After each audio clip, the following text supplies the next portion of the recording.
Okay, Coach Zeke's videos. Now, I'm returning to the platform. I got myself a new camera, and a lot of people think that I'm dead, or I died, or something like that. Well, I come really fucking close, actually, on a couple occasions. But Coach Zeke is back, signature yardstick in hand. That's if I was to do the like meteorologist Zeke thing. But for our purposes here, the yardstick won't come into play. So I've never done story time before. I really haven't. So I'm going to do story time. In fact, we're going to call this one embarrassing stories.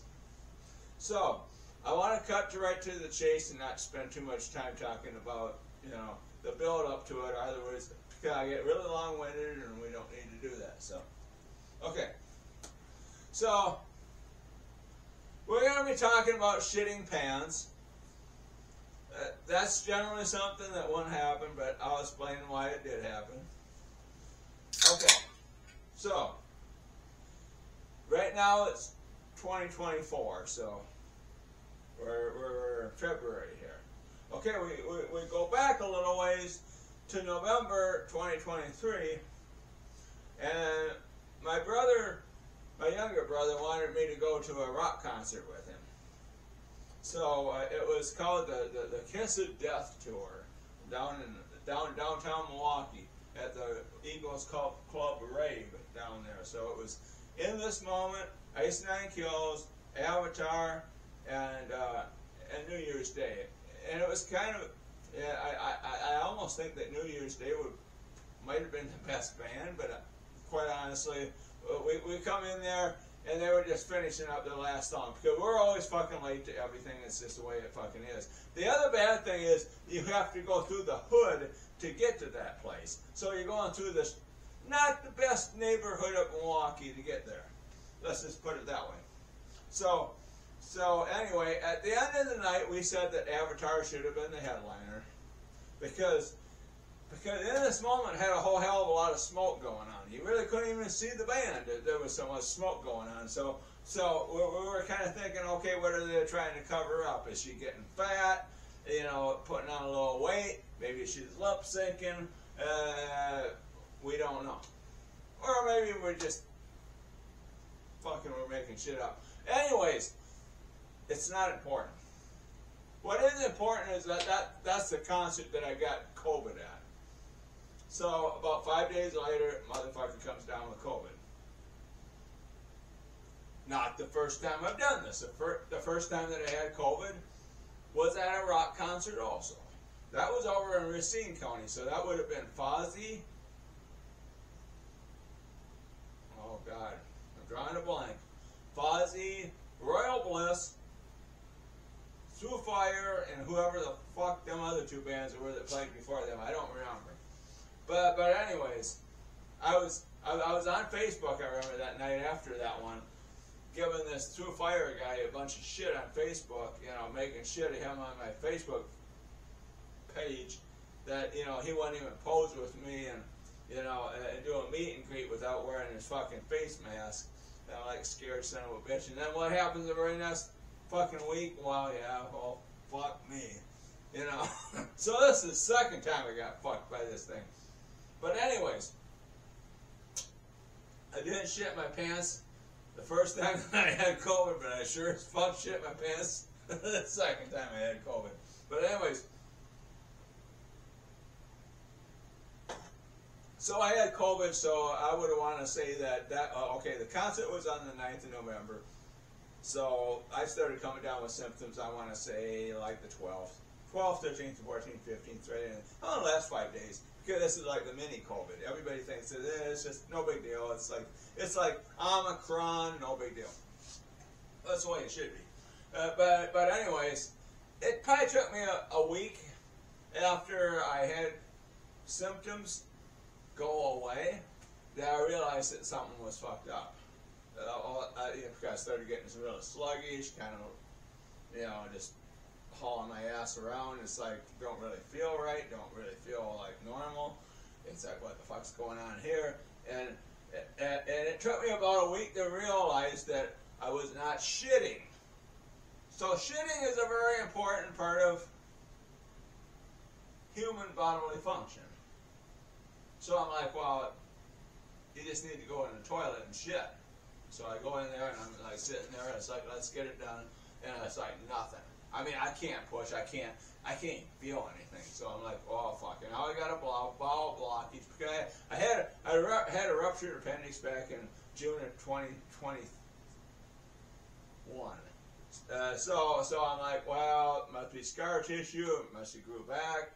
Who the fuck knows? Maybe I got cancer. I don't know. Maybe my prostate got so large that it's pushing against that motherfucking rectum and it's like not letting shit go through. I didn't know that I was going in a million different fucking directions. Well, they finally figured it out. And it was pretty fucked up. So basically what it was, their official diagnosis, and it was just 3 weeks ago, after they did this test, they sent this fucking balloon thing up my ass. It was supposed to make me real uncomfortable, but I couldn't even feel the motherfucker. And they said that I had a 65% paralysis of the nerves of my colon. And that's why I couldn't shit. So that kind of explains it. Now a lot of people out there will say that, God, that seems kind of familiar. Isn't that kind of like what that little girl had going on in the movie Miracles from Heaven? You know, where she had her digestive tract, the nerves weren't firing and the food wasn't moving.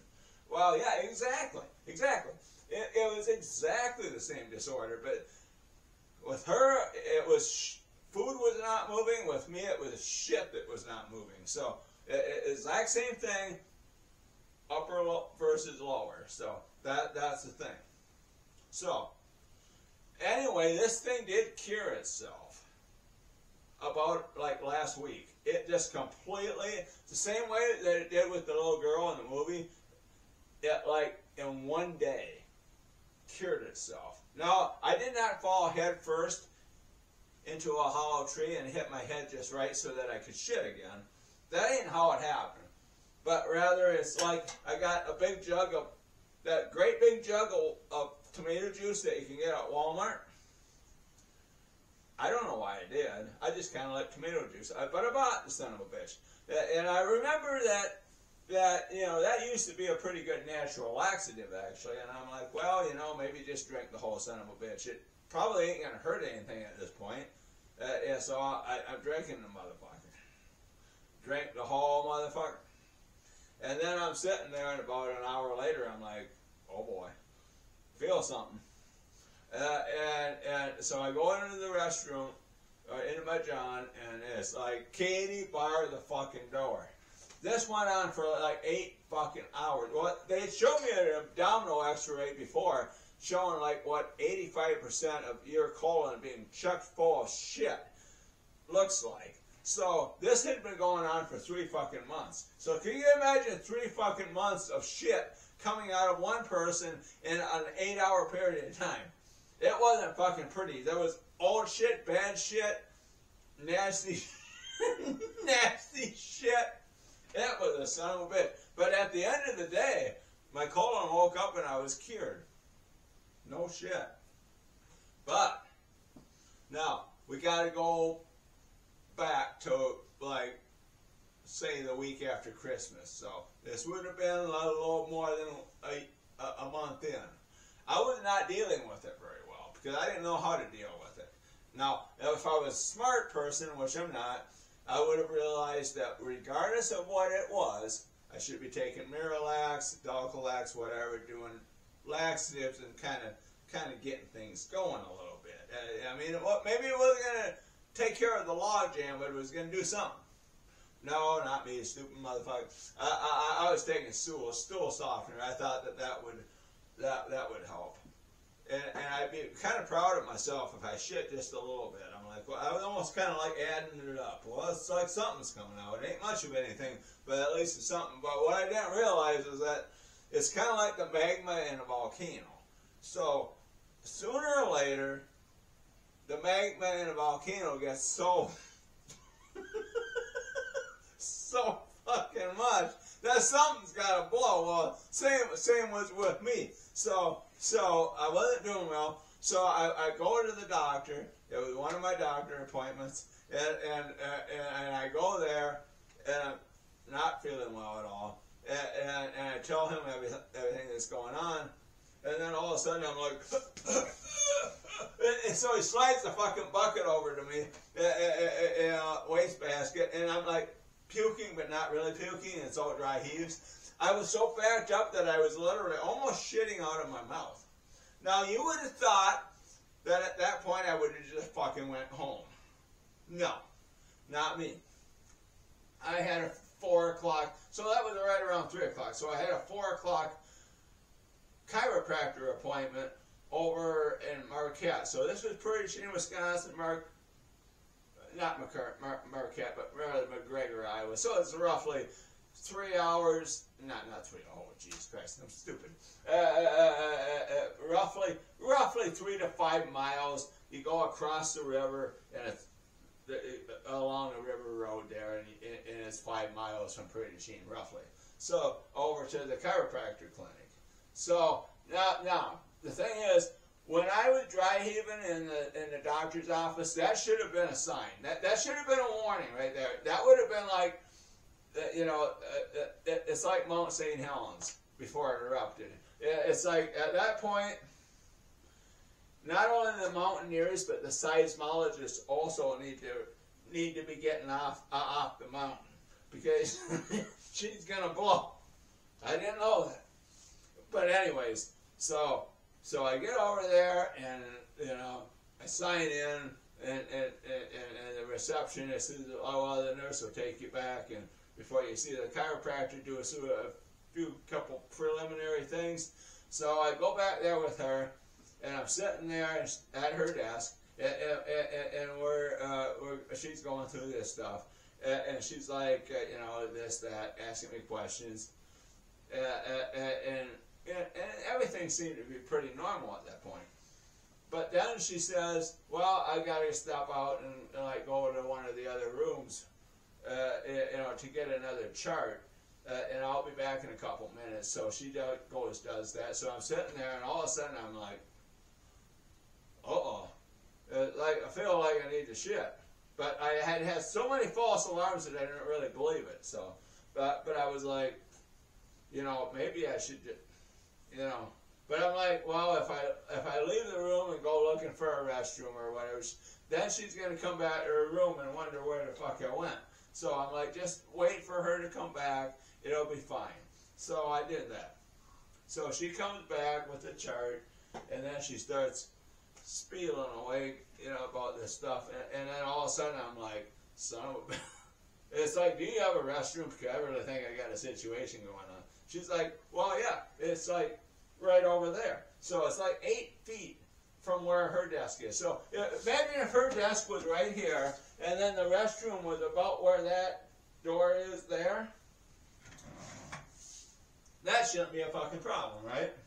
Well, motherfucker.